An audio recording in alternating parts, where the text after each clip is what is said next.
ये वही देवमाली गांव है जो कुछ समय पहले काफी चर्चा में रहा था। यहाँ की भीड़ का नजारा अलग ही है। कोई यहाँ पे हाथ जोड़कर खड़ा है, कोई माथे टेक रहा है, तो कोई पहाड़ की हवा को गहरी सांस लेकर पी रहा है। लोग कहते हैं कि यहाँ जितनी भीड़ होती है उतने ही अलग अलग किस्से भी होते हैं। कोई सिर दर्द लेके आया है, कोई जोड़ों का दर्द और कोई मन की उलझन। पर हर किसी की एक उम्मीद है कि यहाँ से बीमारी कम होके जाएगी। इसी वजह से देवमाली में भीड़ केवल आस्था की नहीं बल्कि उस भरोसे की है जहाँ बीमारियाँ नहीं टिकती है। अब हम जानते हैं कि देव बाबा कौन थे।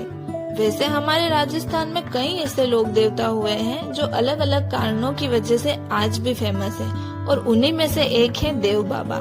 इनका जन्म भिलवाड़ा जिले के ब्यावर में हुआ है और गांव वाले का कहना है कि जब इनका जन्म हुआ तब पूरे गांव में शांति और खुशबू फैल गई थी। इसी के साथ ऐसा भी माना जाता है कि देव बाबा बचपन से ही अलग स्वभाव के थे। जहाँ बाकी बच्चे खिलौनों के पीछे भागते थे, देव बाबा मिट्टी में बैठकर छोटे छोटे घर बनाते और कहते कि ये भगवान का मंदिर है, यहाँ पे सब आएंगे।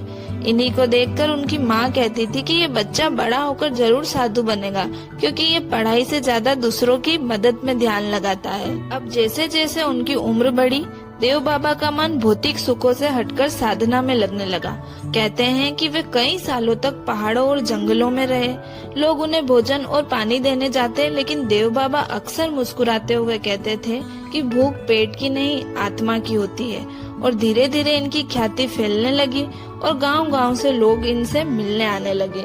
इन्होंने हमेशा लोगों को यही संदेश दिया कि सादा खाओ, सीधा सोचो, सबको हंसाओ। भगवान मंदिर में नहीं, इंसान की मुस्कान में बसते हैं। पर्यावरण को हमेशा स्वच्छ रखो। और सही भी है, पर्यावरण जितना स्वच्छ रहेगा उतनी ही बीमारियां कम होगी। इसीलिए लोग विश्वास के साथ कहते हैं कि देवमाली में इलाज सच में